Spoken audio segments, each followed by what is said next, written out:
Kalau orang Kristen dewasa ya menghadapi corona ini, dia banyak diam lalu mencari hati Tuhan. Apa maksudmu dengan corona ini Tuhan? Yang pertama bagi hidupku sendiri. Yang kedua bagi orang-orang di sekitarku yang dekat. Ya, kalau saya sebagai gembala jemaat untuk jemaat yang kulayani. Yang berikutnya bagi bangsa negara yang kita cintai. Berikutnya bagi dunia ini. Kita tidak bisa melawan skenario Allah. Nggak bisa. Saya tidak bisa berkata, Tuhan tolong cabut ini corona. Siapa kita berani begitu? Minta saja saya nggak berani. Saya diam, apa maksudmu tuh? Ajar aku menemukan hikmah di balik corona ini. Beri aku kebijaksanaan untuk mengerti apa maksudmu dengan corona ini dalam hidupku pribadi, dalam hidup jemaat yang kulayani, dalam hidup bangsa dan negaraku.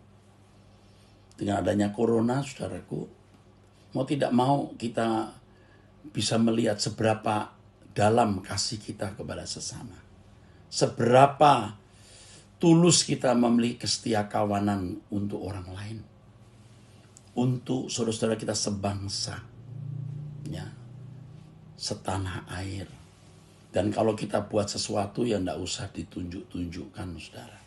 Ya, sebaliknya juga saudara-saudara yang tidak tahu apa-apa, jangan mudah ya bicara.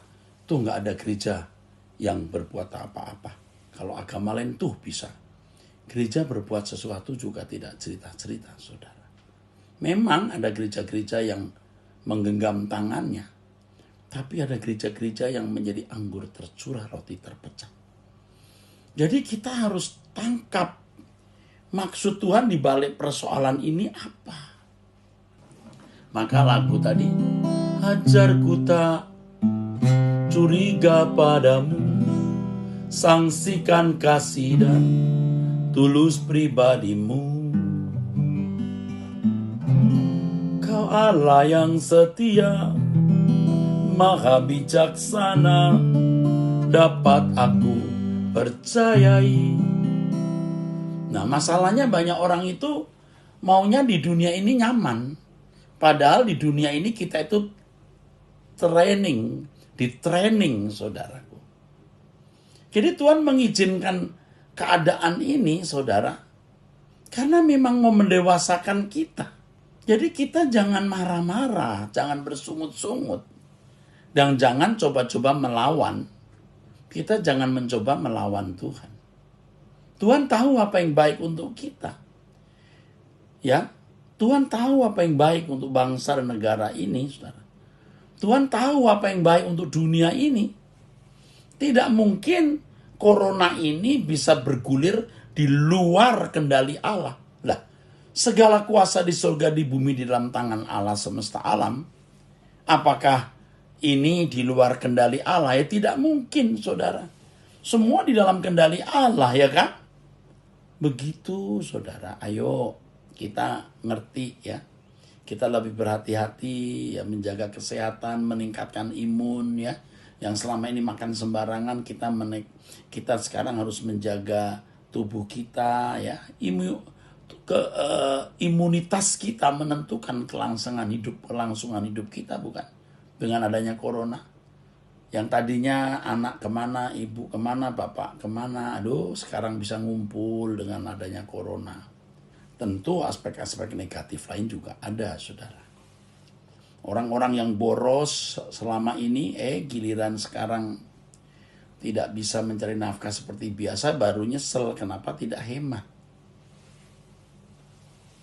Ya tentu juga aspek lain kita melihat masyarakat yang hidupnya dari hari ke hari hanya cukup sehari. Nah ini yang harus memberi ruangan untuk banyak orang kaya mengambil bagian mumpung masih hidup. Saudara akan menyesal nanti kalau meninggal dunia tidak berbuat apa-apa ya. Tuhan akan berkata, ketika aku lapar kamu tidak memberi aku makan. Ketika aku haus, engkau tidak berikan aku minum. Ya, saya perintahkan staf saya untuk memaksimalkan potensi. Jangan pelit, apa yang ada mari kita buat sesuatu untuk bangsa ini.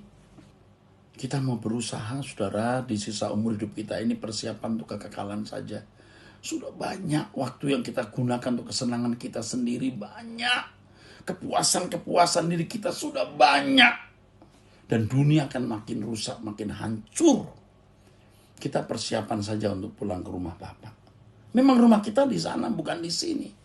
Kan ada lagu juga yang lagi sekarang mulai dinyanyikan lagi itu yang tangan Tuhan sedang merindah suatu karya yang agung mulia, saatnya kan tiba nanti kulihat pelangi kasih-Nya.